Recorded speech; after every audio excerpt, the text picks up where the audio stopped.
Good evening, beautiful people. Welcome back to Wednesday night's 40k show. And yet again, the celebrations continue.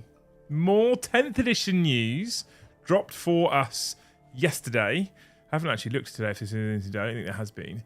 More 10th edition news dropped yesterday. More things that they're changing from 9th to 10th. More things that actually we kind of asked for. I know specifically on this channel we've been asking for it anyway. We're going to go through that article in just a moment. We're going to read through it. We're going to think about the implications. This is actually a pretty big deal, this one. This is quite a big deal. This is something that I am supremely positive about. Like top level positive about this one personally. And there's a number of reasons, right? And we'll go through it. There's a number of reasons for it. We'll go through why I'm so excited. But good evening, you beautiful bastards. Welcome back to the channel. Thank you so much for joining us. And if you haven't already, and you're sat there not doing it yet, make sure you hit that like button, hit that subscribe if you haven't already, so that you can talk to us in the chat, and hit that bell notification icon to be notified every single time we go live or drop a new video, like the Siege Showcase. Who saw it? Who looked at the Siege Showcase? Tell me.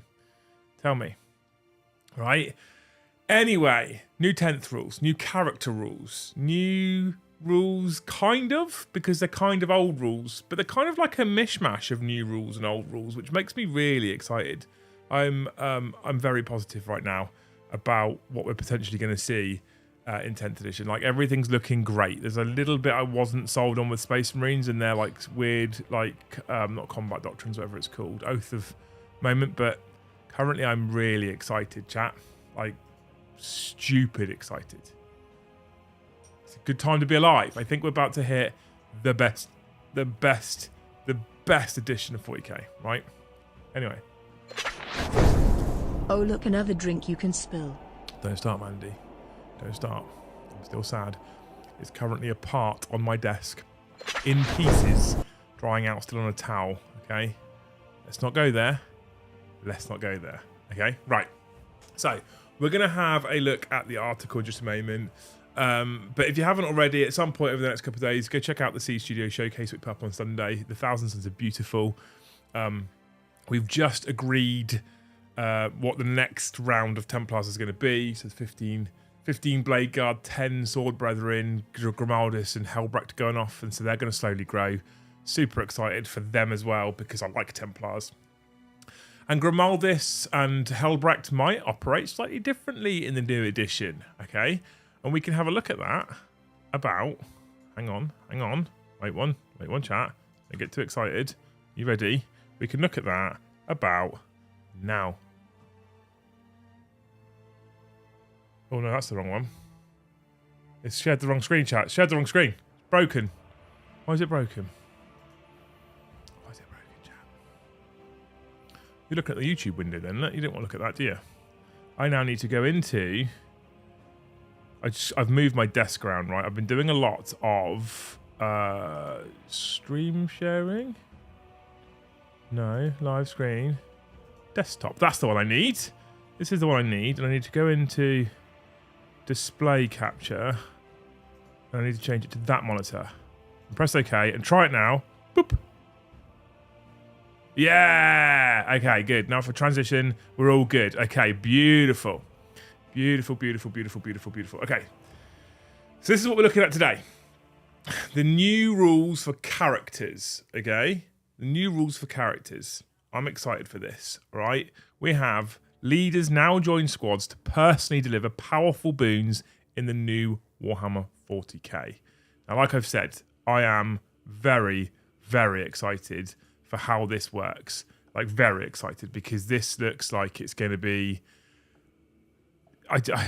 they've taken what was good in the previous edition, 7th. They've taken what's been good in sort of 8th, and I feel like they're going to get this kind of perfect combination. Maybe I'm being too praisey here. I'm just excited. There's a few reasons why I'm excited. We'll go through them, okay? The new edition of Warhammer 40,000 is bringing some pretty massive changes to the rules. One of the most eye-catching is the way that characters now interact with their subordinates. The powerful aura bonuses that they used to impart on all nearby troops are gone in almost all cases. First, that's the first reason why I'm so excited. I hate auras. I hate the way it makes people play. I hate the way that it means armies are set up. I hate the horrible stringing out of units to make sure they're in range. How will Oath of Moment not break game balance? We'll go into this one in a bit more detail, but in essence, you need to have a specific set of keywords for it to be able to benefit you. So I don't think the whole Space Marine army is going to get access to Oath of Moment. Something someone brought up on a stream last week, which is something that I personally had missed. So I don't think it'll be that bad, actually. But thank you so much for your first ever super chat of Machine Oblivion as well. What a legend, super chatting for the first time. So, all auras, almost all auras are now gone in almost all cases. So excited for that because I hate auras. I hate this weird group of models, string. Oh, I'm just within my aura. Look at that. I'm in my aura now. I really don't like the way that characters just kind of their positioning isn't about being heroic. Their positioning is about getting things in range. On the bright side, that accidental share wasn't NSFW. Wouldn't want to see that Clydesdale you keep talking about. Also Gravis Apothecary, Librarian, Chaplain, Tech Marine and Lieutenant. That other screen Yay. share that you saw, Mandy, was just what I see when I sit here streaming with my YouTube dashboard. Thank you so much for the dono as well. You're a hero. It does tell me, for example, 247 viewers and only 102 likes. Also, Gravis Apothecary, Librarian, Chaplain, Tech Marine, Lieutenant. Yeah, I'm hoping they kind of do that, but it's a hard one, isn't it? Because if they add all those units, and again, we just see a significant number of extra data sheets going in the Space Marine coders. We'll see. Right, we'll see. But auras being gone, I'm excited for because I hate the way it currently makes people play. I've not really liked it for the longest time. There's some things that make sense for auras. For example, Death Guard Contagion makes sense for auras. For example, Commissar Leadership makes sense for auras. They kind of narratively make sense. But the aura buffs we've been seeing, reroll 1s to wound, etc., I really hate it. I've always hated rerolls to wound, rerolls to hit.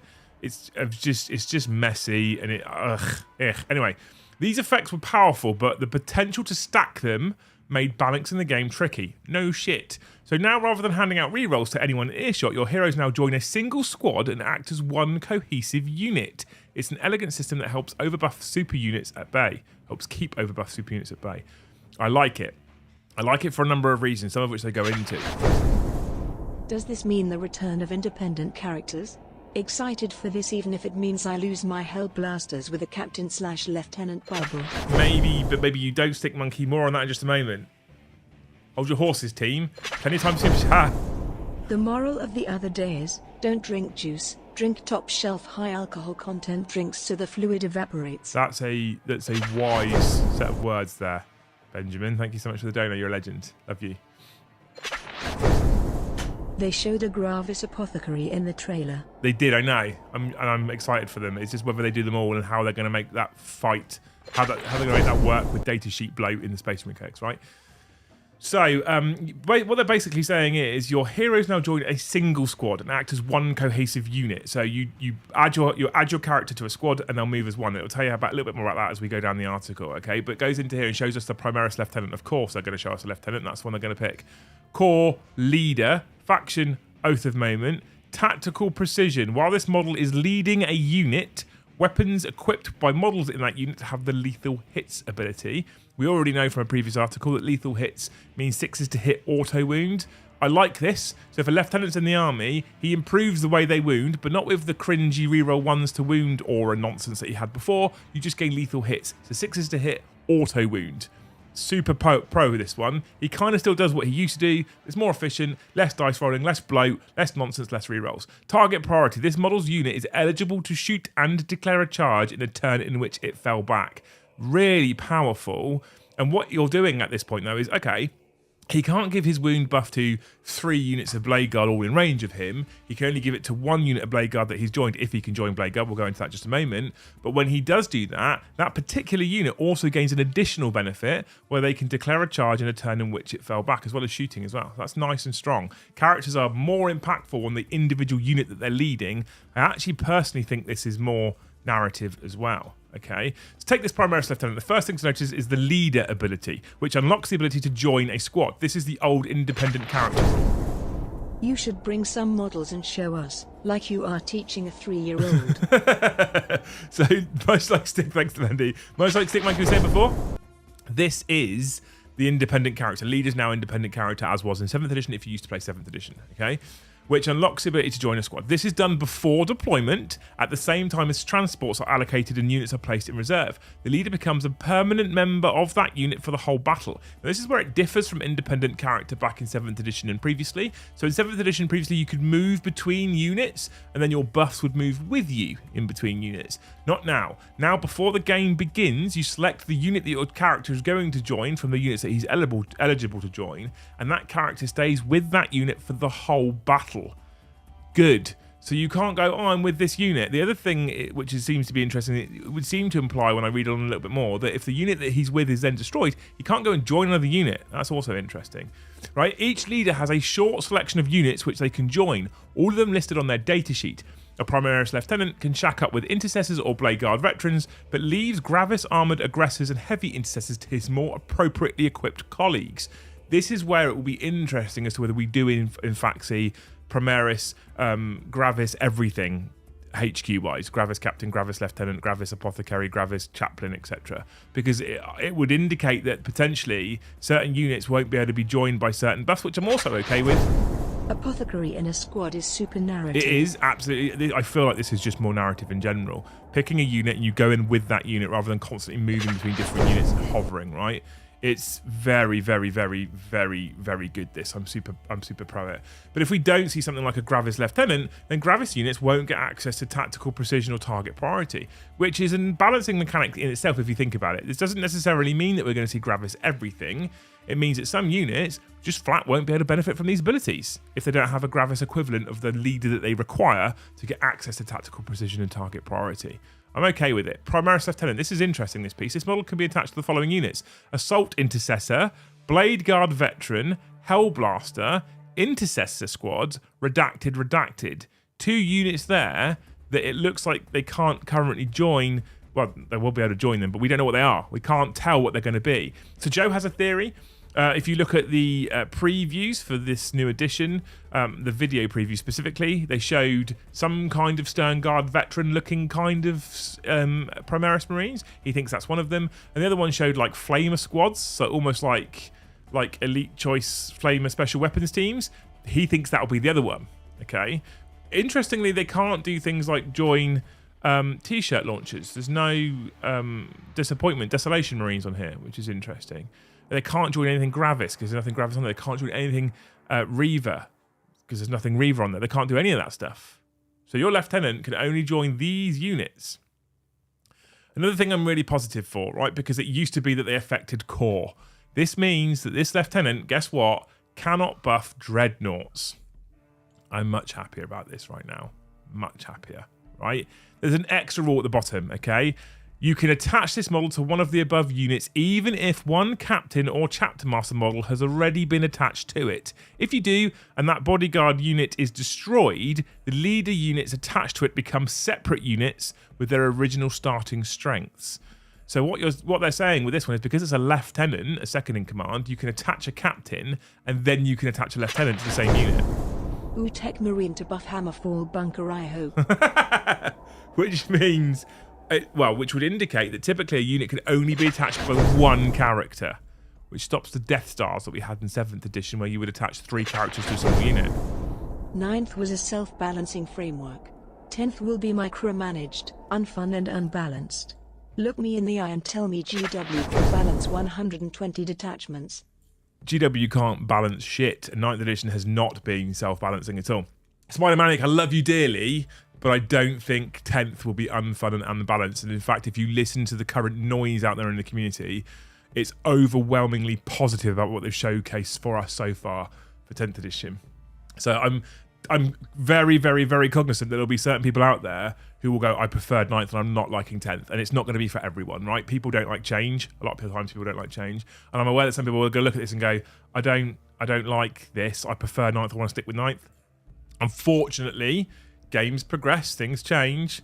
I am very positive about 10th edition, so I don't think we have any reason to worry about it being unfun and unbalanced. I think it's going to be great.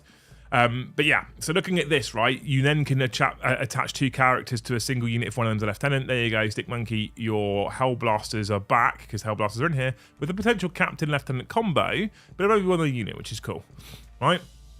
And I kind of like the narrative behind it as well. What's very interesting is this kind of insinuates that they can only normally have one character, which, like I said, stops those Death Stars that we saw back in 7th edition. 7th edition typically showcased 3-4 characters joining a unit, giving them multiple buffs and making them impossibly tough to deal with.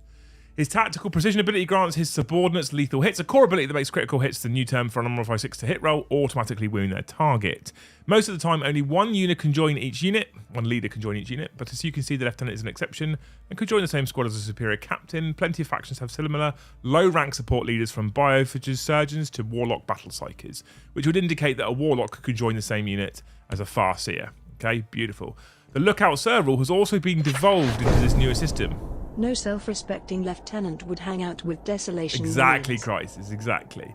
So the old lookout server rule has been devolved into this new system. Your leader is kept safe by their bodyguards and can usually be targeted only when everyone else in the squad has breathed their last. So you're going to want to be putting them in pretty tough units. For example, you probably don't want to put them in a unit of 5 assault intercessors because they'll die very, very quickly. This is interesting for the potential impact on things like MSU, right? So MSU is a tactic seen everywhere. Multiple scoring units, multiple small units, right? Lots and lots and lots of min squads of things.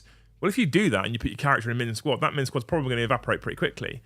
So you might want to be putting your character in a unit of 6 blade guard rather than in a unit of 3, for example, just to give him that a fighting chance of living for a bit longer. Not all characters possess the leader ability, however. Independent sorts may instead have the lone operative ability, which means they can't be targeted by range attacks unless the attacker is within 12 inches. Very strong, this. This potent defensive trait is common among the stealthiest specialists of the 41st millennium, such as a Vindicare Assassin or Commander Shadowson. So Vindicare, you have to be within 12 to target them. Full stop. Okay? Full stop, which is amazing. I like this. Some characters only gain the lone operative ability when taking shelter near an appropriate unit, such as when Ironfather Ferios is working on an allied vehicle, or Lionel Johnson is near a unit of Adeptus Astartes infantry. Such heroes tend to benefit their comrades without leading them, perhaps through aura abilities that boost nearby allies. So certain things like Primarchs will still have aura abilities. Again, it's fitting. It's a Primarch. He's inspiring. It makes sense. It's also interesting that he only gets lone operative, which is where he can't be targeted unless you're within 12 inches, if he's near infantry units, the line specifically, obviously Ferios' vehicles. So that means that if he's out in the open, he can be targeted, like now. But if he's near a unit, he can't be targeted unless you're within 12 inches of him. Super, super, super, super, super easy, right? I love it. I think it's great. All this talk of defensive boons highlights one of the core aims of the new edition, making harder units feel appropriately tough on the battlefield. This is most evident with vehicles. If you want to see your sort of punishment your tanks and skimmers can take, check back later in the week as we dig through the biggest changes to everyone's favourite big metal boxes of mayhem. This means on Friday, team, on 40k After Dark, we'll be talking about vehicle rules. Okay? Right, that's the article in a nutshell, team. What do we think about it? I am incredibly positive about this. I think it sounds amazing. Like, really think it sounds amazing. But what do you guys think? What do you guys think? And be aware there's plenty of grey names in chat if people want to start sniping, if you fancy it. It's a lot to read through. It's a lot to digest. I'm super positive about character rules. The things I like the most, right? I like the fact that we're losing auras. Big, big, big, big, big boon to me that we're losing auras. I hate auras. Like I said, I hate the way it plays. It's terrible to try and balance. It's crazy stackable. It means unnarrative things move around in unnarrative ways on the tabletop. I think auras going away on the whole is great. I like the fact they've said that some things still have them. So the Lion still has auras, and perhaps he should. He's a Primarch. It makes you look at the Lion datasheet they released the other day, and it makes you look at that and go, well, hang on a minute. Actually, that aura ability now sounds incredibly powerful with the context of 10th edition and most characters losing the aura ability. Right? So the Lion's auras reroll ones of hit and wound rolls for Dark Angel's currently core and character. I'm assuming it'll be infantry in the future, perhaps, or something like that. Is really, really nice if that's the same thing. So, I feel like if he's keeping an aura buff and everything else is losing it, that makes his aura ability very, very powerful again. Whereas currently it looks mildly underwhelming. Giving units extra abilities for leaders that are joining them rather than buffing 15 units in range, honestly, it's It's good. It's so simple. A lieutenant joins that unit, they can fall back and shoot and charge, and they get critical or lethal hits. Super easy, super simple. One unit, that's all you've got to worry about. The other thing is, guess what? It's that one unit that benefits from those abilities all game. Super easy to remember, super easy to follow. You're not going to have these shitty feel bad moments where you do your movement or you charge and you go, oh no, just out of range of my apothecary because I forgot about the fucking aura. Like it's yeah. One of those feel bad moments. Just you're in range because you've joined the unit. Super easy. So the aura thing will be the same for chapter masters. Maybe I'm only asking because I want Huron to have them. I have no idea. I have no idea at all. I don't know. We'll wait and see, won't we? Chapter masters probably won't have auras. I'd imagine they'll be kept for really impressive units like Primarchs, etc. So, where are we?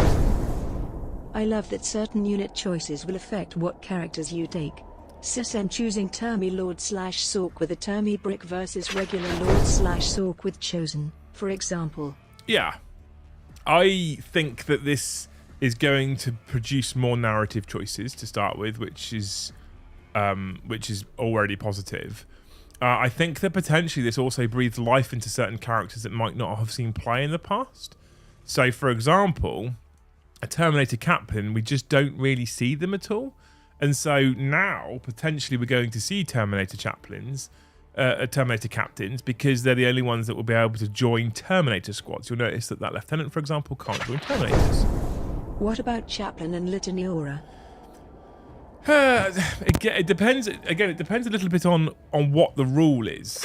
So if it's an inspiring type rule, then I'm kind of okay with that being narratively an aura, because like the Commissar, okay, you see an Imperial Guard Commissar and you're a guardsman, you're probably mildly frightened of him, and you probably want to be on your best behaviour with a Commissar nearby, okay? So depending on the chaplain's rules and what he changes to, because if you think about it, right, the lieutenant rules are they're just not the same. They're not even remotely close to what they were before. They're not comparable. That's the word I'm looking for. They're not comparable, right? So they do affect wounds in a certain way, but they're not comparable. Reroll wound rolls of 1 versus what they now call lethal hits and the opportunity to fall back, shoot, and charge is not comparable. They're not the same. They're wildly different. So I would hate to say that, for example, chaplains and their abilities, their aura abilities, will be the same, because we don't know. Litany of Hate, which was reroll all hit rolls for auras within 6, could completely change, and I'm all for it. Right, I'm all for it. Dreads only get a buff by text now, and maybe tanks can be buffed again. Maybe, yeah, maybe. I think that's like, and I feel like again, Dreadnoughts being buffed by standard lieutenants and captains is kind of a bit meh. I still want some kind of aura on a chaplain or commissar type. Because that's exactly what we're talking about, Stick Monkey, right? And that's kind of narrative, right? So having a what do we call him? Having a commissar being inspirational in an aura makes perfect sense. Arguably a chaplain as well, depending on the rules, right? Depending on the rules. I guess we have to stop making fun of Primaris lieutenants. Unless you think 5-Lego lieutenant jumping out of a pulsar and going full back and shooting charge across your lines is funny. I mean, to be fair, they have released enough lieutenants or lieutenants for you to be able to add one to every single unit. I'm just saying. So Huron is toughness 5, so he will go with possessed. He doesn't use possessed. Will, there's no point guessing. We have no idea what they're going to do with him. Right, not even in the book. Love the new character rules, but worried now if I have the right characters for the right units. I'd hate to have to buy and paint a whole new unit just to play with my character. GW got me again. You hate to, Brennan, but you will. I mean, ultimately, there is no requirement to go out there and buy characters, but I think, on the whole, this is just a flat positive change, and I feel like it's going to produce more narrative situations on the tabletop, which I'm all for, and that's why I think it's great, right? So, vehicles are getting arcs of fire. If that's the case, I mean, we don't know yet. They haven't released the article, or have they dropped the article and I've missed it because we're on stream? I'd imagine they wouldn't have dropped it in the evening time, right? I'm going to have a quick look now, just to be safe. All news and features. Yeah, well, there's nothing out there yet, so we don't know. Lethal hit is an auto wound. What is precision hit? Exploding 6s, Alex. Precision hit, exploding sixes, lethal hit, auto wound.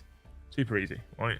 I want auras basically gone. Chaps just used the old auto pass morale test. I want auras basically gone. I think this is a good change on the whole, right? That's exactly what happened. Not much has changed. Now you'll just pick a character to go into a unit to buff it. That should be no magical buffs. Yeah, I mean, ultimately, I don't think it's going to cause a massive problem for people buying new characters and stuff. Like, I don't actually feel like it's going to be a horrific problem for people on the whole. In fact, ironically, GW is brilliant. Limiting the units each of the 27 different Primaris lieutenants join means we have to catch genius, them all. right? We didn't know that they were playing the long game. It's going to be hashtag Primaris meta. I think actually instead of having to buy more characters, what typically people are going to do, if I'm honest with you, Brennan, is I think people are instead going to be buying more units that character can join. Right? I think that is where it will go. So I want to use my super cool Primaris Blade Guard captain. I need to make sure I've got 6 Blade Guard veterans so I can join them with him. Like, I feel like that's where it's going to go. Rather than, I want my Blade Guard to be better, I have to buy the character. Maybe I'm wrong. Maybe it will be people going, I want the fallback and charge on Blade Guard, so I need to buy a Blade Guard Lieutenant. Terminator and Gravis Lieutenant are coming. It's a great way to make people buy more stuff. Which, yeah, I mean, ultimately, they want to sell more models, right? So we can understand that. I want Arcs of Fire for tanks. I don't know. It's hard, right? This is a very tough one for me. So I loved Arcs of Fire, Lehman, to be clear. I loved Arcs on tanks, and I really, really, really, really enjoyed it. But I played with friends. And so it was very, very easy. And if we think that's the front arc, yeah, cool, off we go. Wasn't really a problem. Arcs at tournaments were a massive fucking pain in the arse. And people would argue over millimeters. And I don't want to be back in that where people argue over millimeters. So I really, really, really, really hope they're not bringing arcs back for at least armor facings. And I don't think they are, because we've typically seen them showing off things like toughness characteristics, like talking about toughness characteristics for tanks and wounds. So I can't see them having arcs for armor facings. Arcs for weapons, if you look at the vehicles that exist in 40k outside of something like a standard Lehman Russ, it's just not easy for some of them to work out arcs. I don't want them back. The way that the arcs, especially about the way they used to work, right? So arcs that used to work like Land Raider sponsons, where they would come from the gun, angle in towards the front in that weird, like that was just weird. I don't want that for 40k. Narrative I'm all for, but need more named Chaos HQs. Do we? Got Abaddon, that's all you need. He's the War Master. And he will, remember? That's all you need. So yeah, I feel like arcs on tanks is kind of narratively fun, but it also goes against the mantra of starting to try and speed the game up a little bit and not have 3 hours per game. Like, I'm actually excited about potentially the fact, and I don't want to speak too soon, because I'm conscious that Lucy's sat here with me, although she's been very quiet. I'm just waiting for you to finish. This is the story of your life. So I don't want to say this too loudly in case she holds us to this, but there's a little part of it where I'm excited that we might be able to finish a game in half an hour to an hour less than we currently do, because it looks like they're trying to streamline it a little bit, make it a bit quicker. And I feel like that's a positive thing for most people. Day one of a GT, 3 games at 2.5 to 3 hours a time is fatiguing, and you get tired and headachy and all kinds of stuff. Did I miss a member? Games and That became a member at Skulltier. I missed that member. I'm sorry, Games and That. You're a legend. That's our first new member of the night. Just the one, actually. Templates are a must, please. Again, no. Like, I don't hate templates. I need to be clear. I don't hate templates. I like templates. But for speed of game and for playing against people that you don't know and playing competitively, they just cause arguments. So why? Why bring them back? Why bring back something? And I don't, like, I'm telling you, chat, I don't hate templates. I don't hate templates. I like templates. Templates were easier. Easier templates were fun, more narrative. Not easier, they're more narrative. That's what I'm going for. But I don't think I want them back. I don't want arcs for weapons. I don't want arcs for armor facings. I don't want templates. And the other thing as well is if you bring back arcs for firing, arcs for armor, and templates, well, at this point, your borderline might as well be playing Heresy. And they're going to want to keep the 2 games separate and different. They need to be different enough. So I can't see that happening. Blast scatter is a massive pain. A massive pain. Chat's calmed down a bit. Thankfully, it was all a bit all aggro earlier, was it? Wait till everyone starts drawing straight lines from their weapons like the new Dante rule. Only the flamer template needs to return. I'm all for that one, Dutch. 100% I'm all for that one. I don't want blast template, bring back flamer template. All for that one. Oh, however, unfortunately, I think we've seen it say that it's got the torrent rule. I don't think we'll see a flamer template back. But yeah, flamer templates all for Dutch, 100%. How you doing anyway, man? How are you?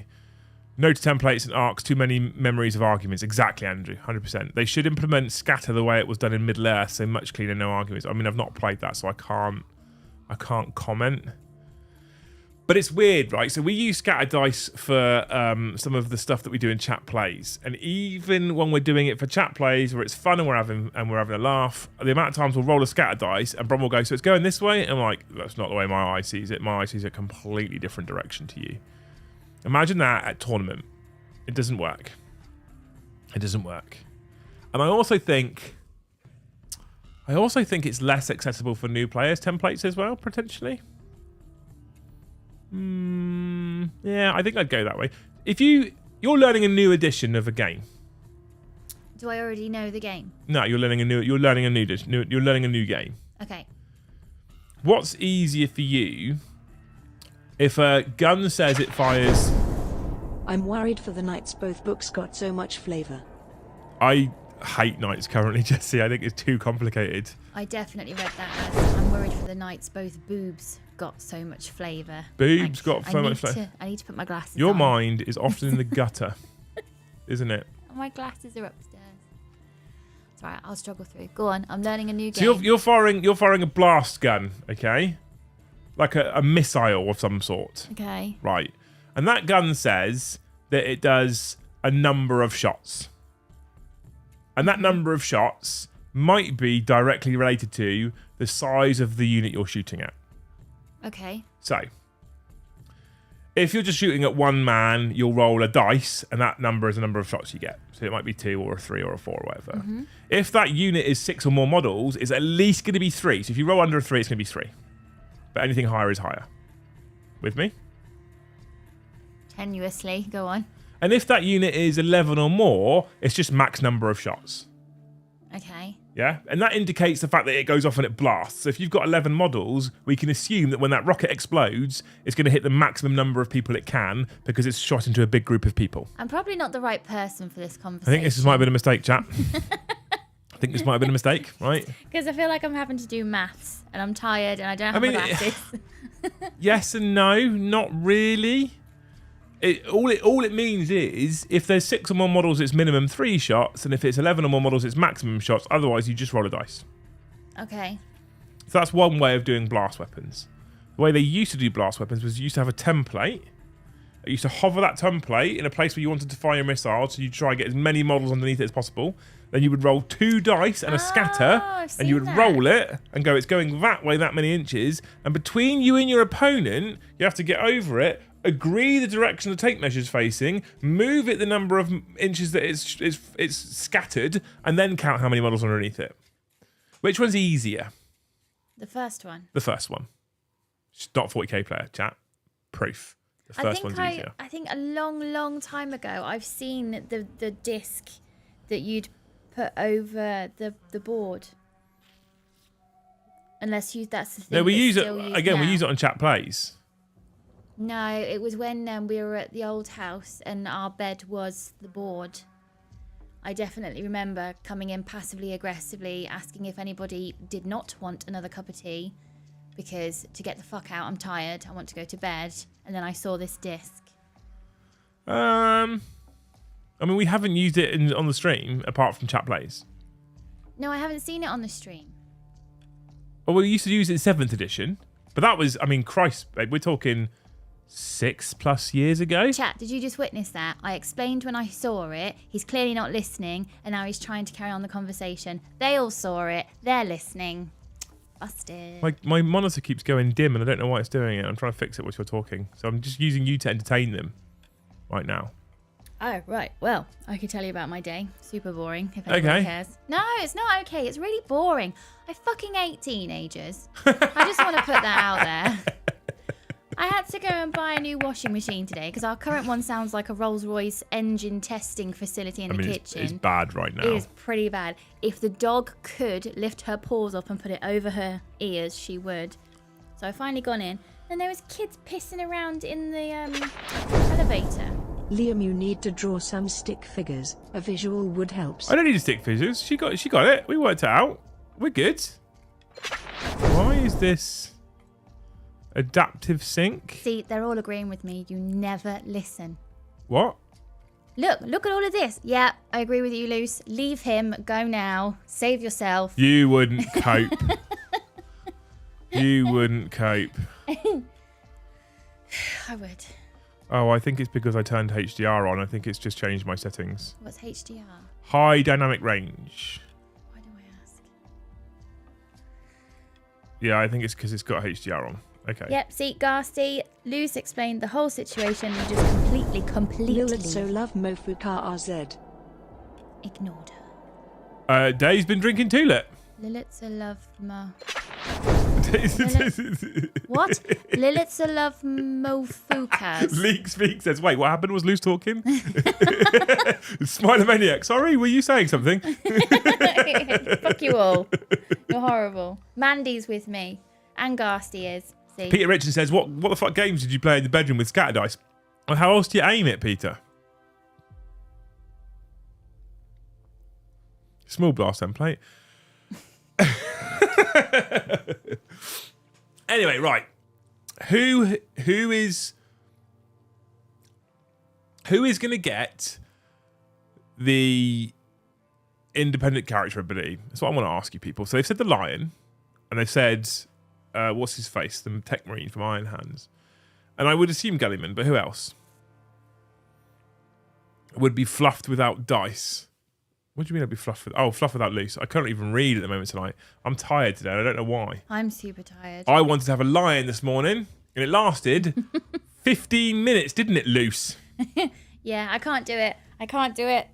The lion thing. I remember being on camp with you and you sleeping until like 10, and I would just be lying there from literally about 6 in the morning, like, maybe if I told her to punch you in the shoulder. Maybe that way you will listen. Flashing monitor can wait. Flashing monitor can't wait when I struggle to read chat, Mandy. I remember you being in bed and me being like, if I just super energetically get up to go and use a toilet, he'll wake up because the bed's moved, and then I can be like, oh, you're up.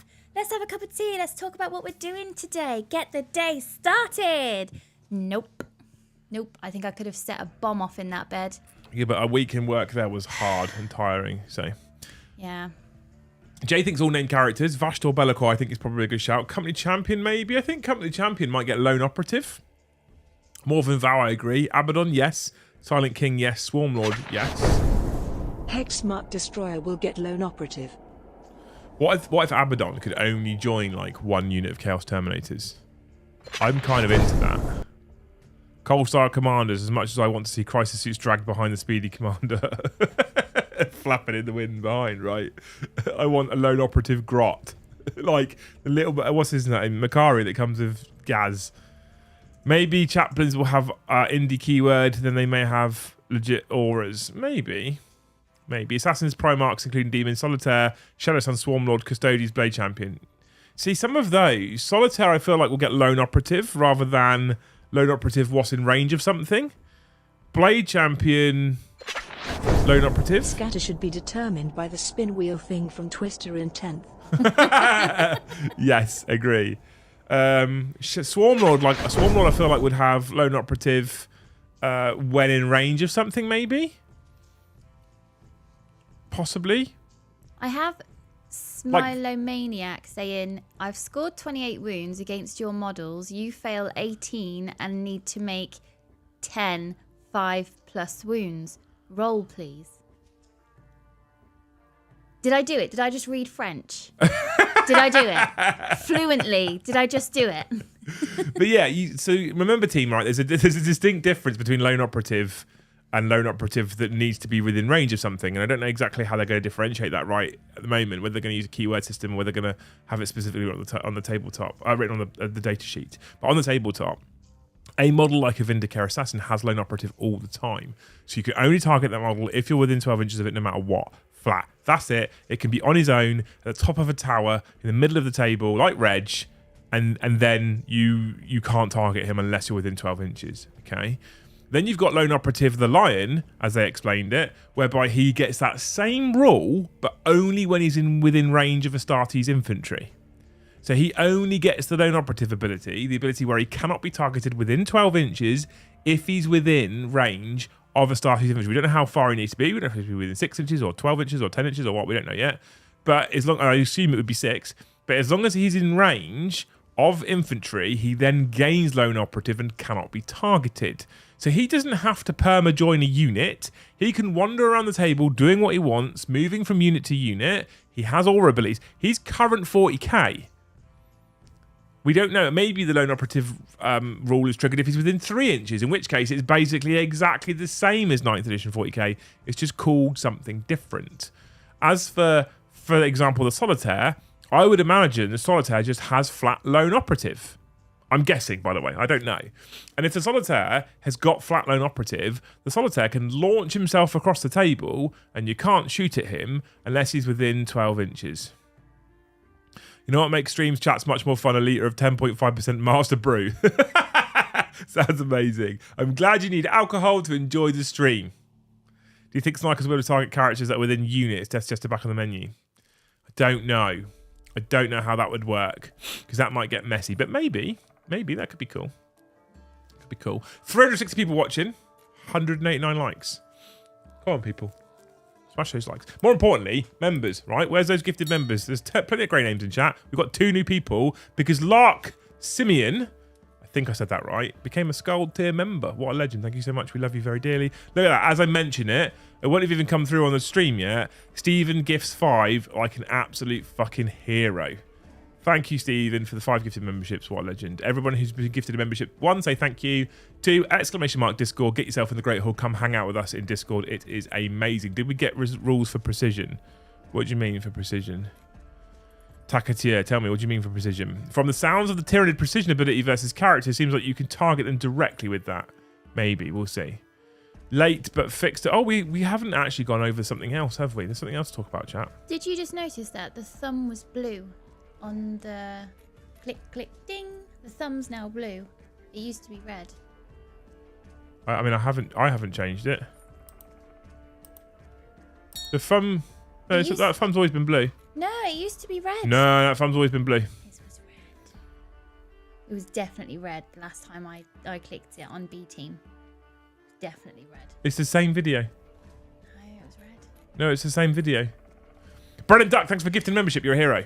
Cave and Shrike should have lone operative. I kind of agree. Could maybe a unit give lone operative to a model, like say Hive Guard for a Hive Tyrant? Yeah, I think that's what it's going to be. If a Hive Tyrant's near Hive Guard or Tyrant Guard, then he will gain lone operative. If he's not within them, then he doesn't have lone operative. And if he doesn't have lone operative, he can be targeted. Right? I think that makes perfect narrative sense. I want Deathcore Marshal Karis Venner. I want all the Deathcore. Right? It's always been blue. Blue, yeah? See, it's always been blue. Chat's agreeing with me. It was red. Right, go find the stream that you produced, and I'm telling you it'll be blue. Oh, I don't know when that was. Colonel says it's always been blue. Chat's against you tonight, Lise. I'm sure it was red. I don't think it was. Swear to God, it was red. I don't think it was. Sly Marbo, definite independent character stuff. Definite lone operative. 100%. 100%. It might just be a feels bad to have a character that's whole purpose is to buff and then their unit gets deleted and that character's worthless. In 10th, can I use my Iron Warrior's Basilisk? I'd imagine the answer's no, unfortunately. But you probably... Can't you proxy it for something, maybe? Because it's fucking cool. But unfortunately, I don't think you'll be getting that back straight anytime soon, right? It might just be... it might be a feel bad to have a character that's whole purpose is to buff a unit and then the unit gets deleted and now that character's worthless. I mean, there is that risk. there is that risk, right? If you buy 6 blade guard just to look after your blade guard lieutenant, and you throw that unit out there and it gets deleted in the first turn, that's a feels bad moment. But they've also stated that they are significantly reducing the lethality of the game. So I would suspect, if I'm honest, that a lot of armies are going to struggle to just flat delete 6 blade guard in the first turn. I'm hoping anyway. I'm hoping. Have you talked about the potential of Khan and Angron as lone operatives? So Khan, I would imagine, will join a unit, Royal Purple, if I'm honest. I think he'll have the leader ability. Angron, I reckon, will get lone operative if he's within range of something. That's how I think it's going to work, if I'm honest. Thoughts on Marines losing all the army-wide abilities and rules that made up for their underperforming stats, output versus costs? And looking at things like Terminators and looking at the Lieutenant abilities, I feel like this is going to be the case. If they replace all of their army-wide abilities with these kinds of buffs to their basic stat line, their basic data sheets, and the characters that join them, I am actually currently excited that Space Marines are going to feel like Space Marines. They're going to be terrifyingly lethal to a point. They're going to be incredibly durable, which they should be. And I'm actually more excited that they're going to be more like Space Marines than what we're used to. Right? I genuinely think at the moment Space Marines are sounding a little bit like... And granted, I'm talking about these rules in a vacuum. We haven't seen rules for all the other factions. For example, Tyranids, Eldar, Necrons, some of those races that have typically had a high level of lethality. So I am only looking at Space Marine rules because that's all they put out. But at the moment, I'm reading it and going, these are going to feel more like Space Marines for me personally. Right? 10th less lethal. So you're saying my 9 D-cannon support platforms was a bad investment? No. I bought 3 more today because I've got 6 in the studio right now. And Joe had such a great time against them, Jonathan, that I bought 3 more. That's how. Right, that's how. I also want those Lieutenant Spears moments of leaders running to support the people who need it. I think certain characters will do that, potentially. But, look, you can please some of the people some of the time, right? Optimistic, but I'll take it. Good man. The thing is, as we've said on numerous occasions as well, right, with 10th edition in general, and as I've just mentioned, it's in a vacuum. We're talking about rules with no comparison. So we're talking about the Lieutenant rules and the Terminator rules, and we don't have a comparison. And our only current comparison is 9th edition. And you cannot compare 10th to 9th because guess what? They're 2 completely different editions. So I feel like when people go, I'm worried about this because of this reason and I'm worried about losing this, it's legitimate. Like, I get it. I understand that you're going, I don't like change. Gamers hate 2 things. They hate change and the way things are. That's war gamers, right? That's how it works. They hate change and the way things are. So people don't like the way 9th edition is currently on the whole. Most people don't anyway. There are some people out there that do enjoy it and do like it and don't want it to change. But most people I've spoken to and interacted with over the course of the last 6 to 12 months have said they're done with it. There's a lot of people that I've spoken to who have said they're contemplating coming back to 10th edition and they haven't basically played 9th at all. And if we talk about that, that's a positive move on the whole, right? So in that regards, most of what I've heard is positive, but some people aren't completely happy with it, but they're comparing it to a current edition. As always, I'm telling everyone I'm super excited, and I am super excited. And I could, on launch, be wildly disappointed. Games Workshop, when they're putting these articles out right now, let's be very clear. Let's get one thing very, very clear. Their marketing team are putting out this information. And what do their marketing team do? What does a marketing team want to do, Luce, if a new product's coming out? A marketing team? Yeah, what does the marketing team want to do if that new product's coming out? They want to market the shit out of it. Market the shit out of it, but why? To make it sell? Exactly. Oh, I got it right. So she looks very proud. I'm very nervous over here when I get pop quizzed. But you're spot on. So if you have a marketing department and a new product comes out that they're very, very proud of and they're very, very happy with it doesn't fucking sell at all, someone is going to go to the marketing department and be like, you didn't market the shit out of that. Why not? Right? Ultimately, a marketing department wants to make sure that you're suitably excited for the new thing that's coming. Would love to stay to the end, but I'm knackered, so I'm off to curl up in bed with Ibrahim Gaunt and his lads. Night all. Thanks for hanging around, man. You're a legend. I love you dearly. So if a marketing team doesn't do a good job, a new product, no matter how great it is, probably doesn't get the level of hype and excitement that it deserves, and therefore probably doesn't sell as well as it could do, potentially. Okay. So in this particular circumstance, Games Workshop, who want to make sure they're selling 10th edition to people, are going to get people excited. So I am wildly excited. There is a possibility that it could come out and I could go, actually, this is a bit shit. I was really excited. I don't think it's going to happen, but it could happen. It could happen. It's a thing that could exist, right? I don't think it will, but it could. Khan gonna kill his whole attached squad. Khan gonna kill his whole attached squad. Yeah, exactly, Tyler. Narrative, right? That's how it works. I need to add just the 6 gifted memberships that we had so far to the channel total, right? There we go. Okay, we've updated it. But there are still 356 people in chat. If every single one of you people became a member or gifted a member, we'd gain 356 members, right? £5. That's all it costs. And we would double our current April goal. Just saying. Do you think that you'll play 10th while you're at Warhammer Fest on Saturday? One of the main reasons why I'm going Paint at Dawn is to go and look at 10th. One of the main reasons why I'm making the journey, because I was looking at it for the longest time and be like, can I be fucking bothered to go to Manchester for a night and a day just for Warhammer Fest? And I was hard on no, I'm not going to go. Like, I'm not going to bother going because I can't go on the Sunday because it's our wedding anniversary and there's nothing more important than my wife. Mm-hmm. Do I do it? Yeah, just needs to be a bit more natural now. Okay. Like, there's not a gun to your head as you say that. Well, then don't put a gun to my head when we're practicing. Well, then say it like you mean it. So I wasn't going to go at all because I was like, I can't stay for the Sunday and the Monday because I've got to definitely look after the wife. See, it's not natural. No one believes you. I think they believe me. No, I think they're buying it. I think they're buying it. Maybe get a mirror and say it so you can see what your face is doing when you say it. It's perfectly natural, like I'm talking right now.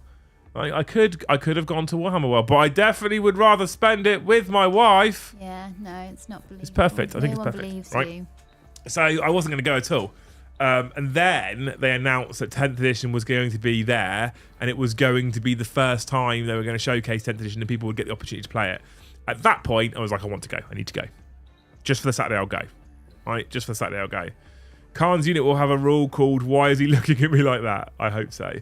Some of you people listen to me, and some of you people have now become my favourite people. Thank you so much, Raphael, Jill, and Crisis. All gifted one like I asked. So of the 356 people, 3 of them listened, and 353 didn't. Honestly. And we all learned that Eddie's a cheapskate. Right?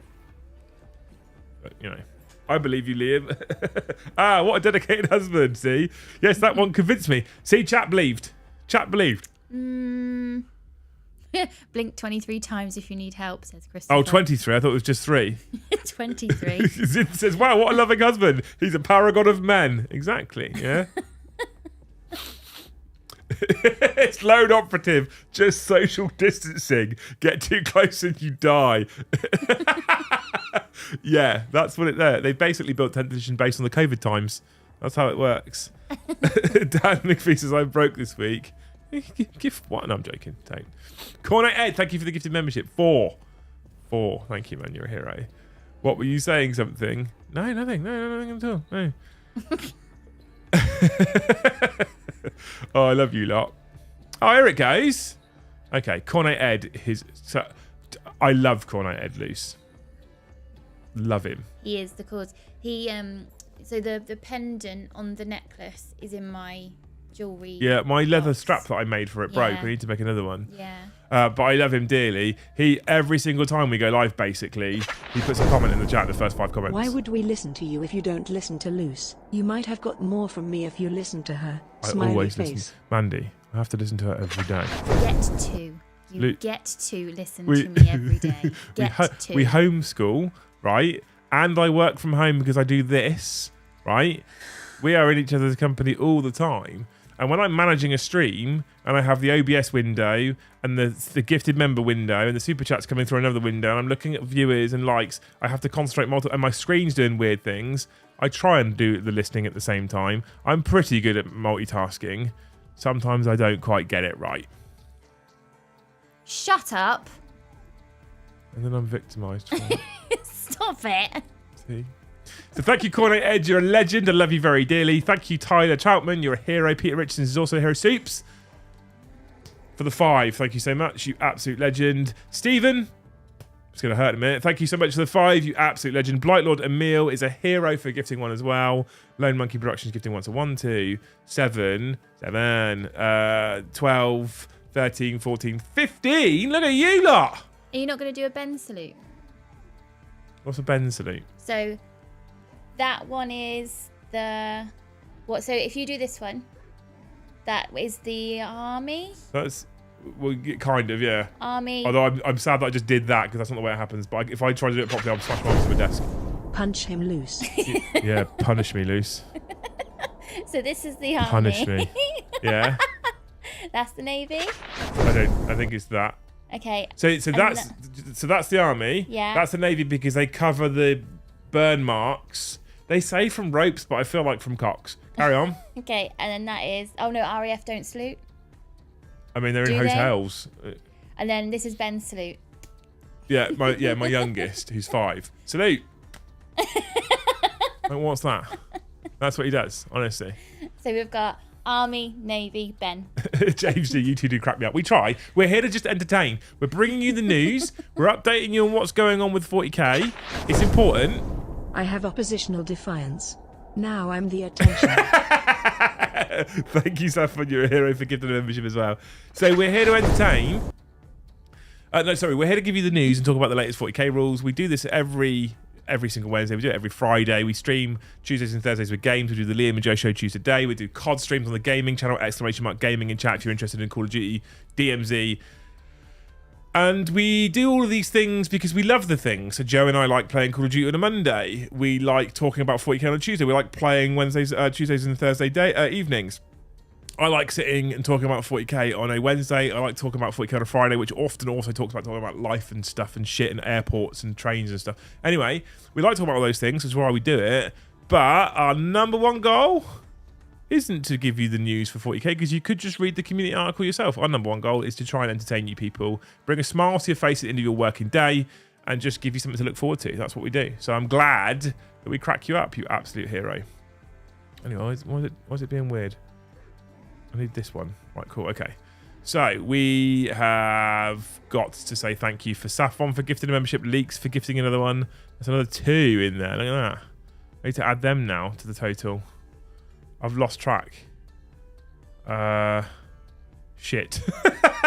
I've forgotten how many I need to add since then. 15, 16, 17, 17. I don't do maths now, people. Now you're making me do maths and shit. 29, 36. Like... Oh, no, that's far too many. Like that. Boom. Good. We're done.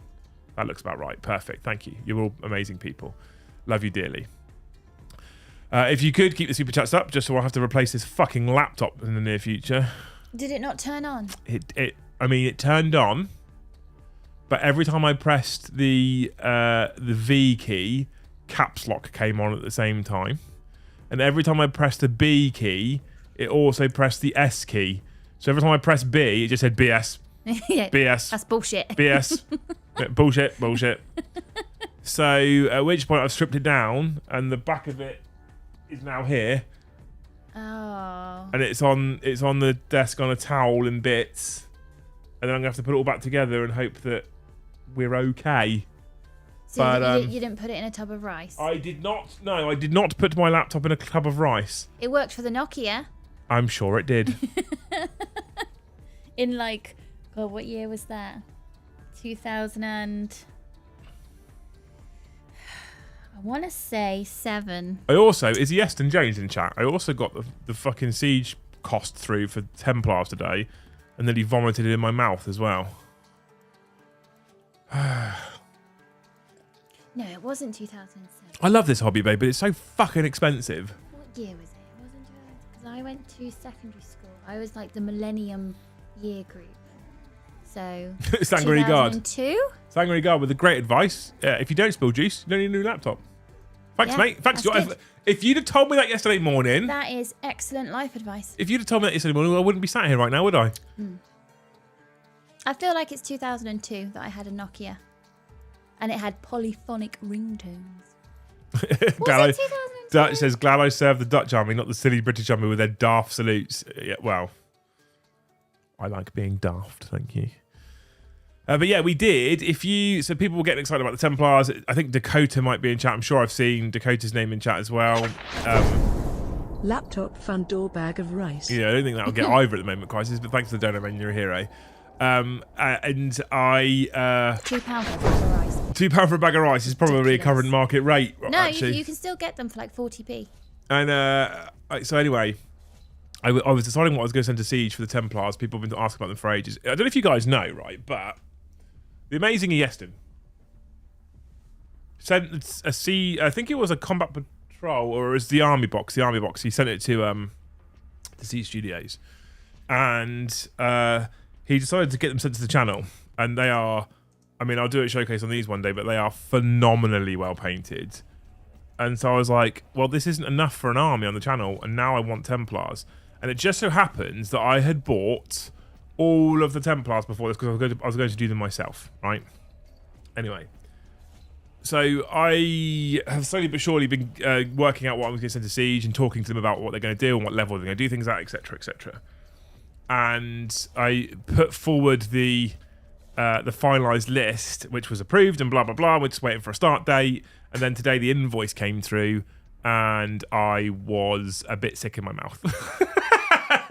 I mean, they're beautiful and I can't question how stunning Siege's work is. And now I've got the Thousand Suns. I'm one of those few people that looks at it and goes, yeah, it's probably worth it. But I was very sick in my mouth. So.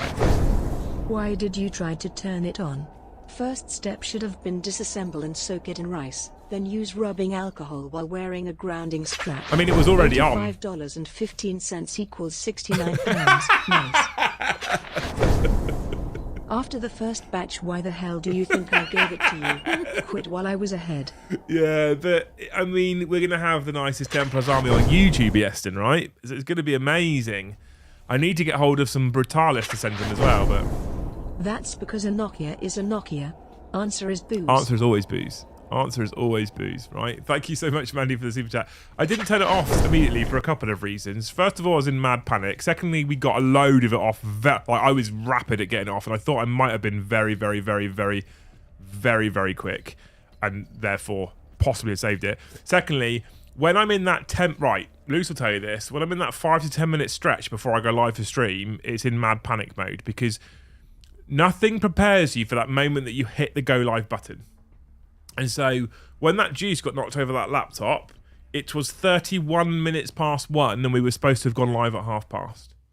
Oh. So I was in mad panic mode to try and get ready for a stream and still provide you guys with the stream, right? There's one thing I do on the channel, one thing we do here is we take this job very seriously. And if I Paul Fisher asked about the walking updates. I liked seeing those on Insta. Liam, tell him how a little rain kicked your butt. It wasn't rain that kicked my butt, Andy. It was the fact that I don't have any time. I don't have any time. If I had time, I have a gym membership, which I used to use frequently that I haven't used in, 2 months now? What's that? My gym membership. Are you joking? That's still a direct debit. Haven't used it for 2 months. I have time. Too busy doing things for you people on the whole, right? It wasn't rain. I'm from the UK, Mandy. Rain doesn't deter me. We live in it. Our summer is 3 sunny days a year, all right? I'm trying to convince Luce to move somewhere of nicer climes because I'm so fucking sick of rain, right? Nah. So anyway, when it's that stretch before going live, because I take this job very seriously, right? A lot of people will go, hey, content creators, just do what the fuck they want. And to some extent, that's not entirely untrue. But YouTube, if you just do what the fuck you want, punishes you. If you do not go live at the same single time, every single fucking week, and maintain a routine streaming schedule, YouTube punishes you. This can, in fact, be... could be evident if you look at our numbers, right? In terms of 40k channels, we're a small channel, 22,000 subs. We're not that big. In terms of our live stream numbers for Sit and Talks, we do very, very, very, very well in terms of concurrent viewers compared to other channels who are significantly bigger than us, right? Part of that is because we're live every Tuesday at 1:30, unless Joe's stuck behind a crashed BMW or we've got D&V in the house. We're live every 7:30 on Tuesday evenings. We're live every Wednesday at 9. We're live 7:30 every single Thursday. We're live 9:30 every single Friday. Right? When we had said bug in the house and I was incredibly poorly, I sat here and streamed for an hour on 40k After Dark.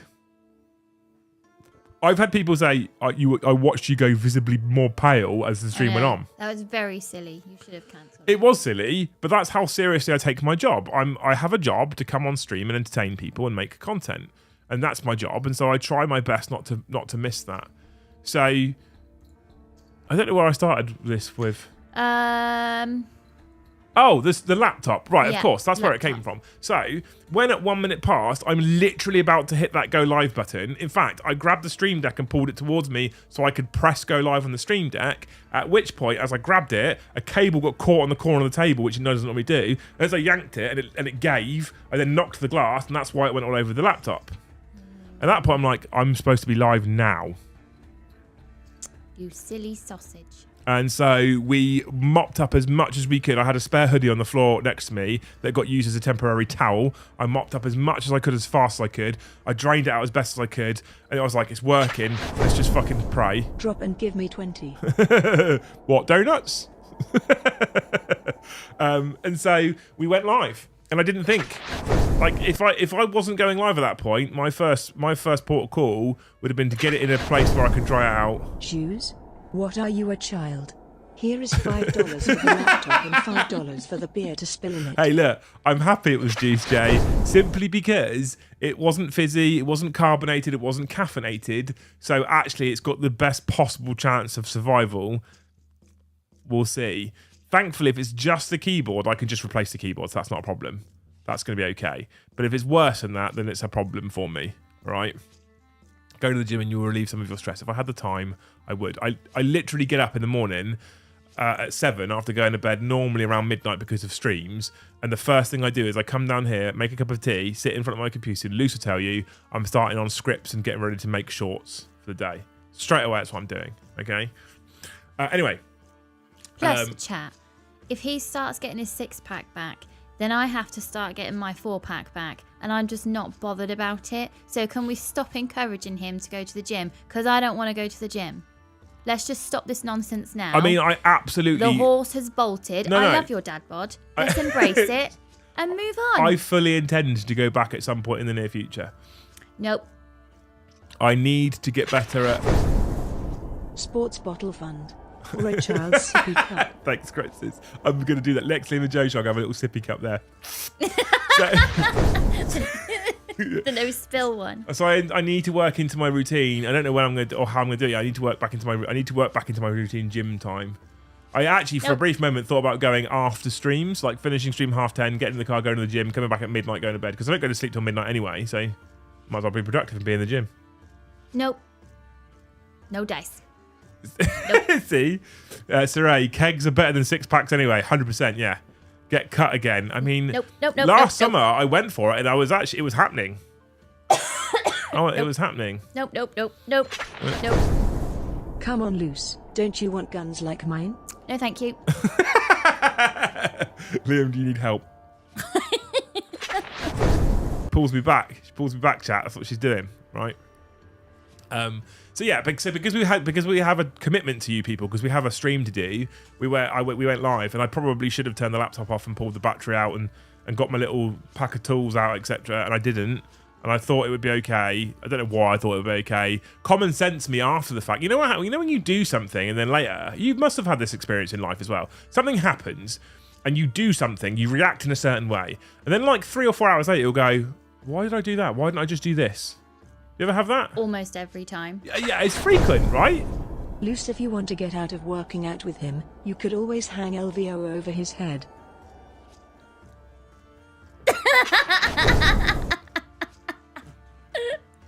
Oh, me and Mandy, we're kindred spirits over here.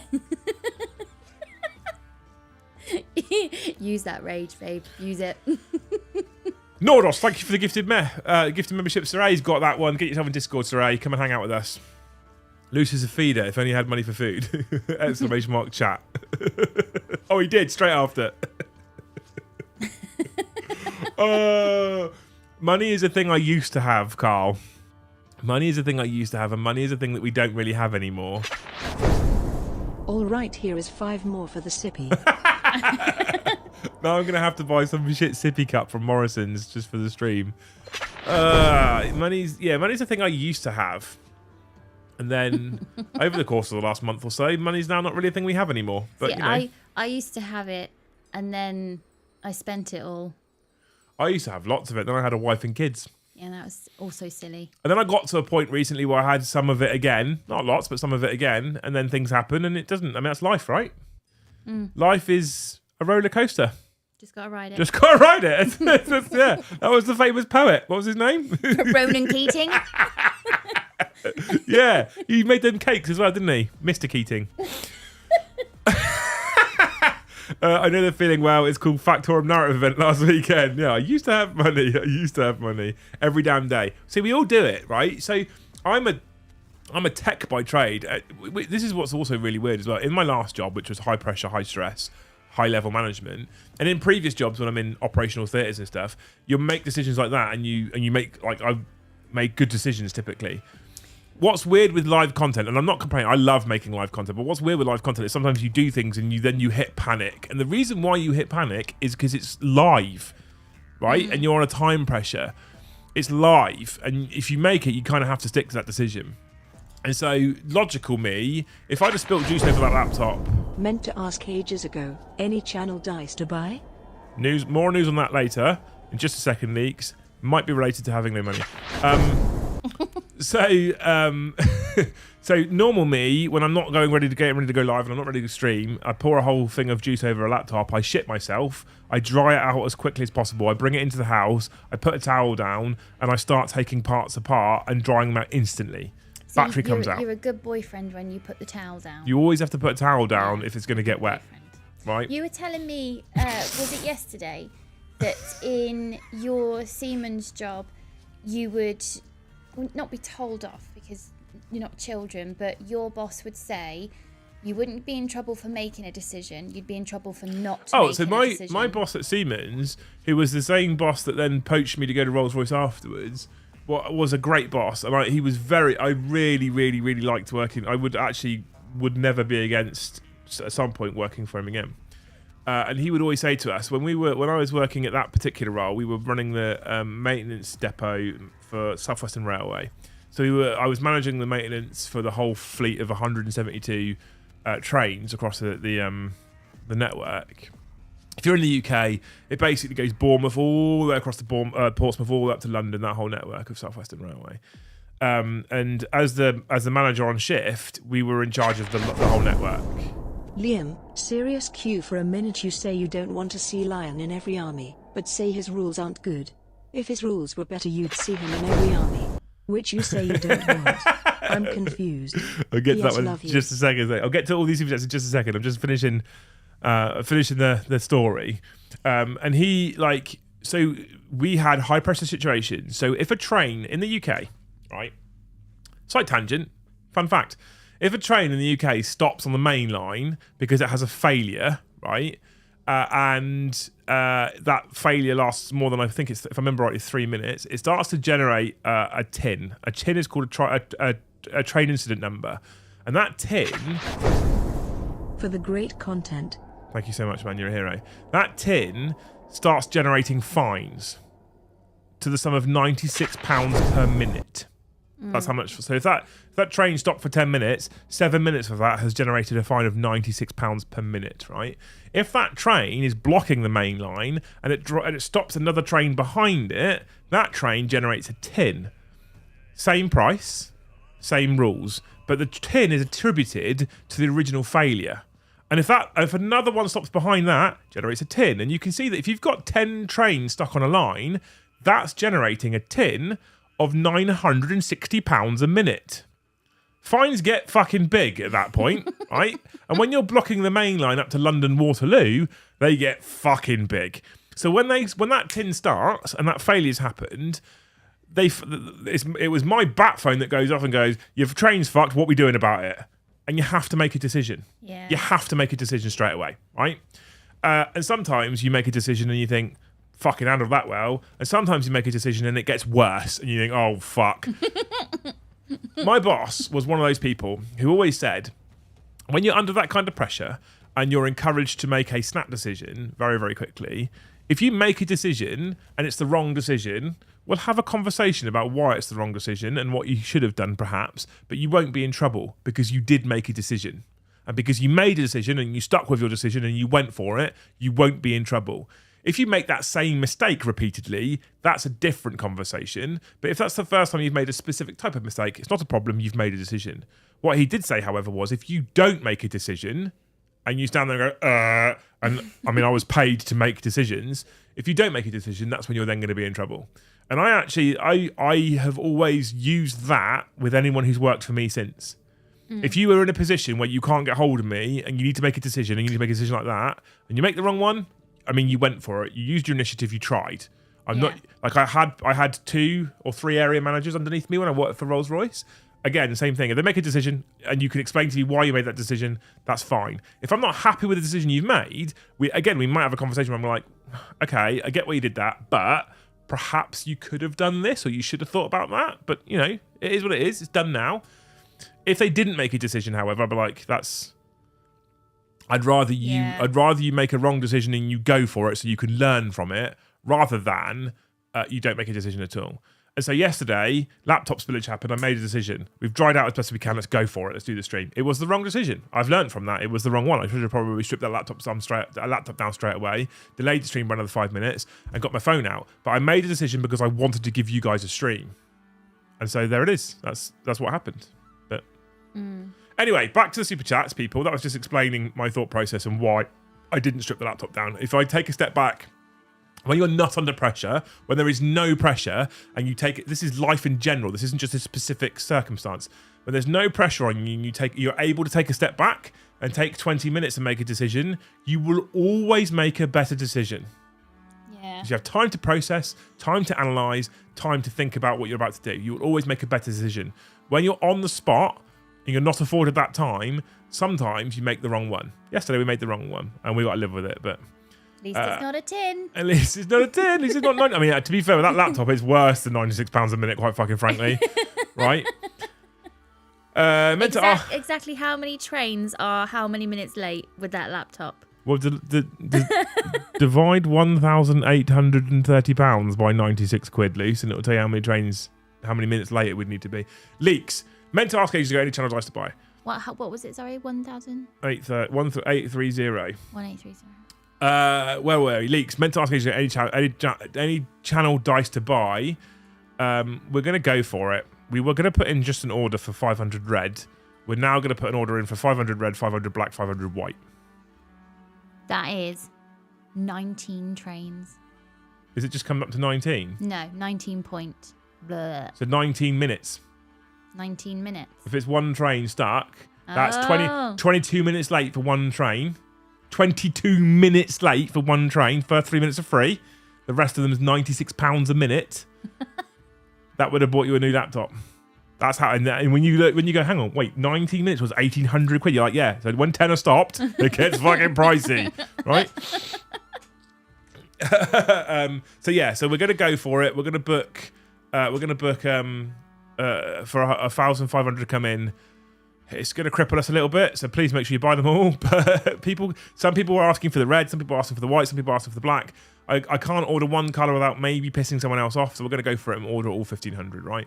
So if you could, 1,500, all 1,500 dice.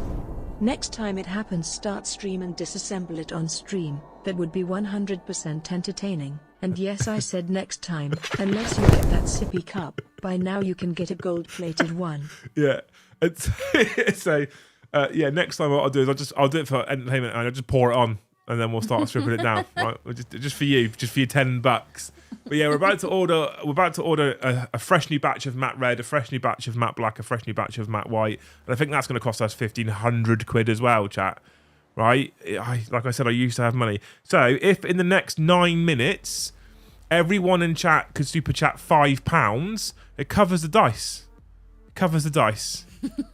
That's all we need. £5 for For the everyone. riveting train content. Fuck off, Smearing Emil. face, kissing face. Oh, I love you, Emil. Thank you so much for the donation. But yeah, everyone do what Emil's just done. £5 from everybody. That will cover the cost of the dice at least, and it's not so much of a stress then. How do I get into this business of charging trains? Also, how hard is it to break a train track? Yeah, exactly. That's where the money's at, right? That's where the money's at. So that was that one. Next one came from Steady Breck. There was a serious question about the lion. So the answer, which is a shit wishy-washy answer, is somewhere in the middle, okay? So his rules are terrible, I think, and they need to be better. They don't need to be so good that he's an auto-take in every single army in the Imperium, but they need to be good enough for a Primarch. There's a couple of little things I would change. The main one, really the only main one, is I would make the Emperor's Shield better. Now, I don't know exactly what that would be, but currently it's arguably worse than a Storm Shield, despite being the Emperor's Shield.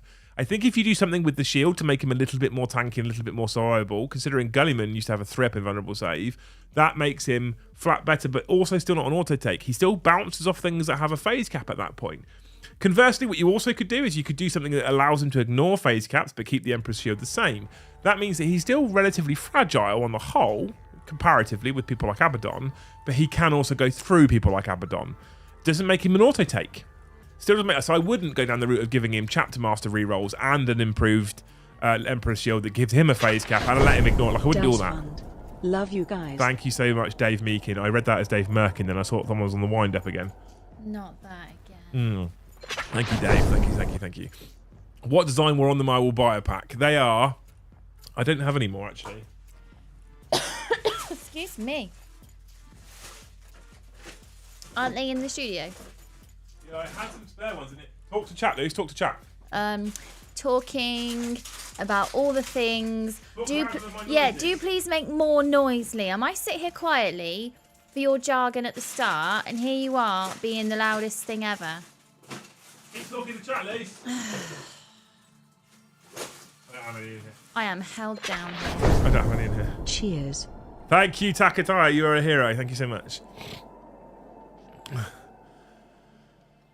It'll be okay. It's just dice, right? We've got, so they have, you'll see them on the stream. If you see the game stream, Dice Fund. thank you so much, Johnny. You're a hero. If you see any of the game streams, they are the compass that's on the channel, just the compass part. It's a Viking compass known as the Vegvasir, and they're on a matte dice, and we do matte white, matte black, matte red. Well, we don't do matte red. We're about to start doing matte red. So we have matte black, and matte white currently. I say we have them currently. Again, we don't have any in stock. They've been sold out, and they've been sold out for a while because every time we buy them, it's an investment, and it costs a lot to get them going. So we take some time to generate the revenue to warrant putting the order in again. Because when you think about it, right, when you sell merchandise, often people go, well, it's all flat profit, right? Well, no, it's not, because we've got bills to pay and kids to feed and a house to look after and camera gear and microphones we have to replace and all this kind of stuff that happens. And laptops that dickheads spill juice all over. Such a sausage. So, I mean, I'm hoping it, like, I'm going to Warhammer World I'm not going to Warhammer Fest at the end of the month. There's a special creator room at Fest where you can take your laptop and edit content live whilst you're there. Well, there's no fucking point. I haven't got a bastard laptop, is there? So, we got this little, I can get my little media pass and sit in the room with no laptop, like, all right, can I use your laptop? Dice Fund. Thank you so much. It would be like the Jeremy. library. If I put 10p in the machine, Yeah. can I use the laptop? Can I borrow your laptop? I'll clear the browser history, don't worry. Yeah, blue waffles. Oh, man. Gold/black dice would be cool too. VT showed some a few weeks back and they looked really cool. Punch him loose. Punch him loose. Thank you, Mandy. That was incredibly generous. You didn't need to do that, but thank you so much. So when we made the black ones to start with, I think Angron should ignore wound caps. He is the main melee combatant. yeah, I don't like the fact that he doesn't ignore phase caps, but then at the moment he straight fucks everything else he fights into. The thing is with black, so our dice supplier is an amazing man, right? His name's Stevie, and he runs a little company called Baron of Dice. And I think he's still a one-man operation, isn't he? No. Or is he not a one-man operation now? Is he a two-man operation now? I think he's always been 2, but I just liaise with him. So Baron of Dice, you can check out his website, Baron of Dice. He does some incredible dice, and I love him. He's amazing. I say I love him. I've never really spoken to him. Lucy's dealt with him mostly. for them. So merchandise stuff, I go, I've had this great idea. And Lucy's like, right, I get my notepad out. Here it comes. And then she goes and makes it happen because she's incredible. So Stevie owns Baron of Dice. He does lots and lots and lots of custom dice. He does amazing dice. He does faction specific. He does like pearlescent type things. He does, and he was the one where I was like, I am me personally, I am a huge fan of matte color. I don't know why. If someone says you can have matte or gloss, I'll pick matte every single day of the week. I love matte. I love matte black. I love matte color. So I was like, no one does matte dice. What's really frustrating is since we've had our dice, all I've seen is matte dice. And it's not because we've trailblazed the matte dice, because they were here long before we thought about it, but I just could never find them. And I searched for weeks to try and find you a customized matte dice. And I came across Baron of Dice kind of by accident, I think. And I emailed him thinking he's just going to say no, like everyone else I've emailed, because another problem I was having was when you would email another company and say, do you do custom dice? They say, yes, here's our custom designs. And I say, no, that's not. Yeah, they're not truly custom. Because that's your preempted. So Lucy would go to companies and say, I want to make some custom dice. I'm like, here's all the colours you can pick. I'm like, no, I don't want those colours. I want to make my own colour. And then when Stevie got back to me and he was like, yep, what's your colour? What's your logo? So I was like, oh, okay, well, sky's the limit. Let's go. And he went, yep, here's a mock-up. Yeah. Oh. Yeah. So we asked him for matte, and he said, and I was like, are they going to be truly matte dice or not? And they came through, and fuck my life, they're actually matte. They are beautiful. The matte black ones are my favourite by far, but they don't look as good on camera. And so whilst he was that good with us, Mandy, at the same time, I originally wanted matte black dice with gold inlay because that's more on brand for the channel. And I pushed that to Stevie through Luce, and he came back and went, I mean, we can do it, but the white is just going to look nicer because it's going to have a cleaner finish. The gold won't have such a clean finish. I was like, okay. And I mean, ultimately, he's a dice guy.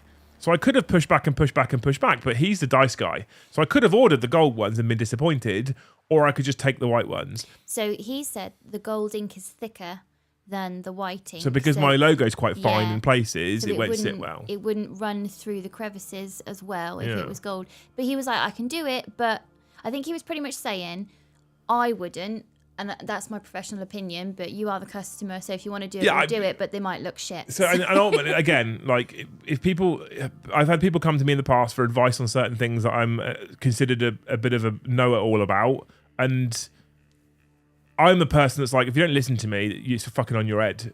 And I'm like, people should listen to me. So when the dice man is telling to me, you should use white instead of gold, I'm going, I should use white instead of gold. Cool, let's do that. Yeah. However, Mandy, that was still incredibly generous as a super chat. So thank you so much, mate. You're amazing. When we get these through, tell us which colour you want, and we'll send you some for free, because that's a lot of super chats that she's done tonight. Right? So let's do that. Okay.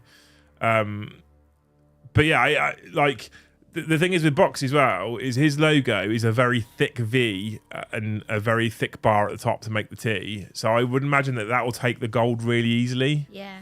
Because it's a thicker paint. So maybe that's why he can do it. And his logo's got to be thick because it represents the people on the channel. Oh, she just said it. That makes sense. Your logo is more intricate than Vanguard Tactics on you. Exactly. Yeah, the color combo is exactly what I wanted because that's what all the channel logos built on, as you can see on the channel page and the logo on the background and stuff. But I just listened to Stevie, and I think actually when they came through, I was like, yeah, white was the right choice. It's just really, really nice. Well, every time I email him, I try and be slightly more British. Oh, okay. So as he goes, oh, okay. Yeah. Pip, pip. I'm thinking of my next greeting being, evening, governor. Evening, governor. And just seeing if he's like, love it. Yeah. Or if he's like, no. But you should check him out. I don't think I've got a link actually anywhere for him, which is, I should get that sorted. You should check him out because his stuff's amazing. If you order directly from him, you can't get channel dice, but if you order directly from him, it doesn't support me. There's no affiliate, but he's great and his product is amazing. His customer service is great. He's very responsive. What we've had, we've always been happy with everything we've had, haven't we? He's so responsive. I can't figure out his time zone.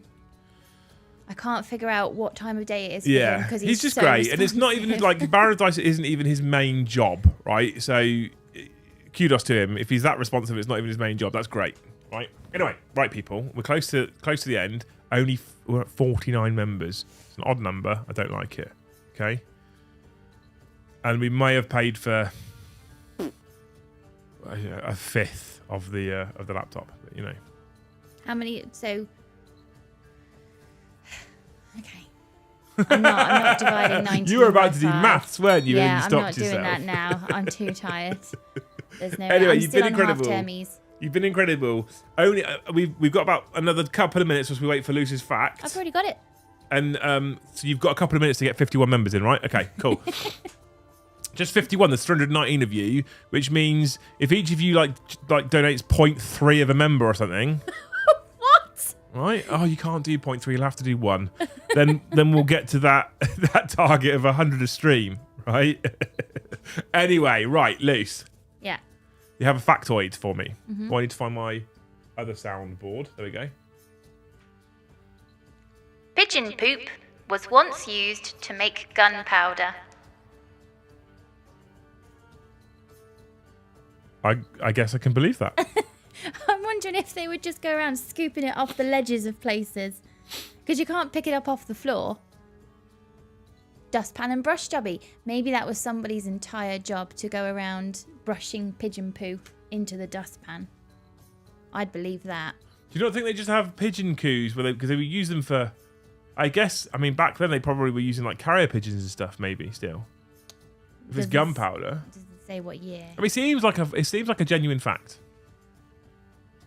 Why? So why can't birds wee? Because I know that's why their poo is white, because birds don't wee. Or do some of them wee? Because they spray. Some birds spray. I would. Thank you for the heart, Chris. You're a legend. I would assume it's to do with. I don't know, actually. It must be to do with flight weight, etc. I'm not sure. Yeah, they poo before they fly off, but the weeing, why don't they wee? Like, what's that? Why can't they wee? Because don't vultures wee on their own legs? This is the premium content you were waiting for. Don't vultures wee on their own legs as a form of sunscreen? Or is it that they poo on their legs? Yes, the latter.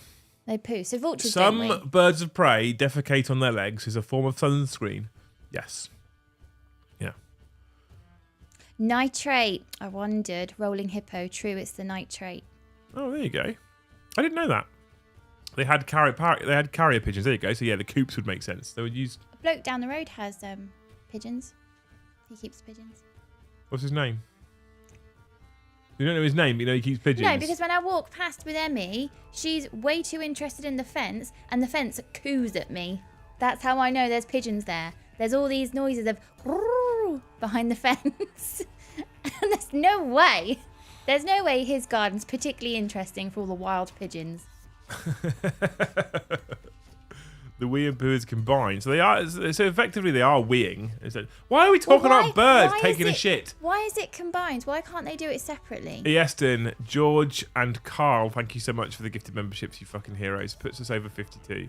It puts us over 50. Sorry, up to 52.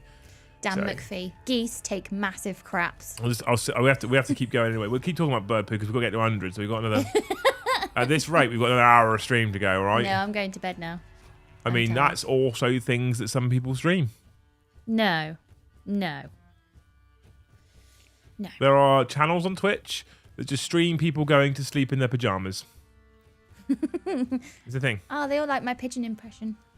Did you do a pigeon impression? Yes, I did. I wasn't listening. Well, that's it. You missed that. Did you do it properly? Mm-hmm. From the throat? Because they all knew it was a pigeon impression. Like that? See? Just like that. Yeah, did you do that? Yeah. Did you? Yeah. I don't think you can do that. I did. I don't think you I can. did. You missed it. That's your fault.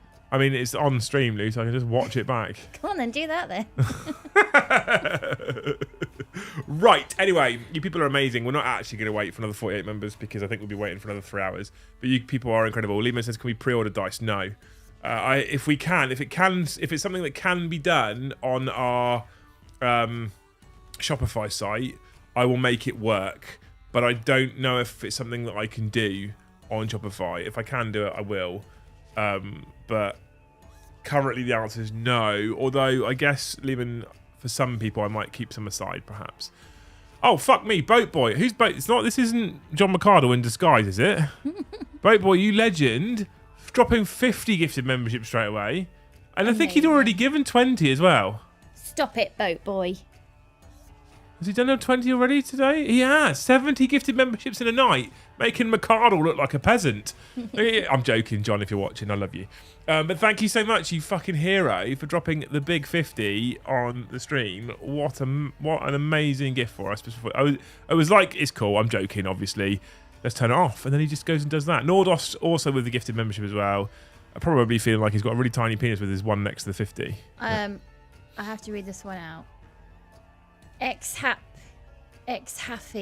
Pigeon arses suck. So if you are bitten by a venomous snake, just grab a pigeon. Space wolves aware. Sorry. Someone at Fenris. And put its arse on the wound, and you know the venom has gone when the pigeon stops dying. I don't know if I ever want to try that. What?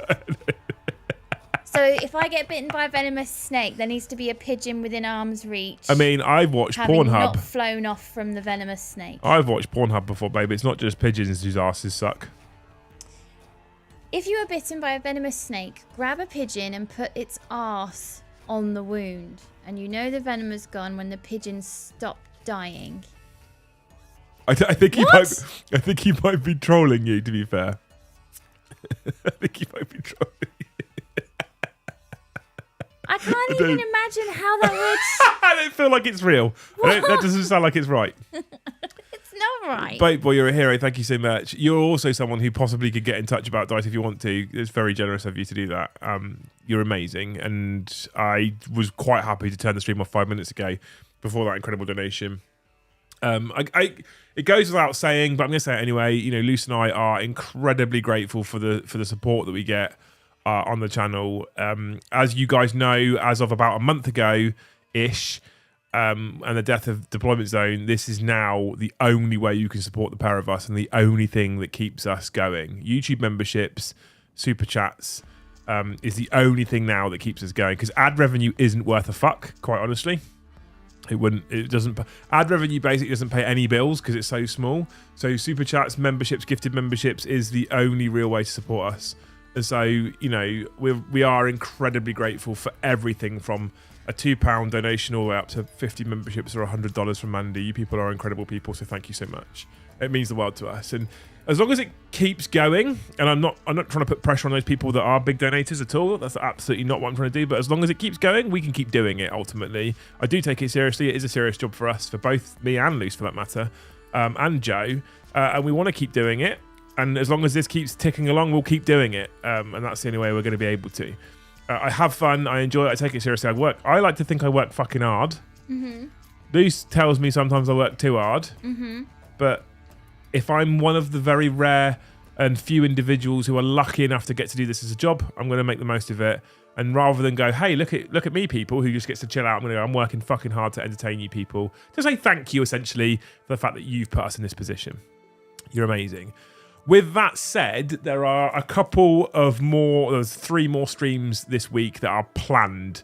Okay, so if you like video games, !gaming, there is a gaming channel that Joe and I are streaming to on Mondays, and there's a bonus one coming tomorrow during the day, because season 3 of DMZ, and if you know Call of Duty, you know what I'm talking about, came out today.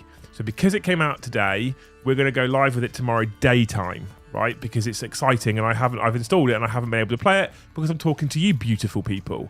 Okay, tomorrow evening at 7:30, Brom takes on Joe in 40k, and I think they're talking about doing competitive. But Joe did say publicly on Tuesday he would do Tempest again after moaning about the cards.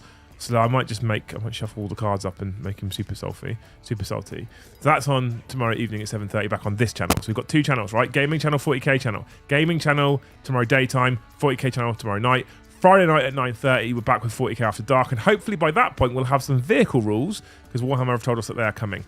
Anyway, I've streamed for now 11 minutes longer than I intended, so thank you so much for hanging out with us. Luce, is there anything you want to say before we go? Nope. Don't forget to go and milk those pigeons if you want to make gunpowder. Right? That's what we said. I'm not sure milking will Same, help. innit? Same. Thank you so much for watching, and we'll see you in the next one.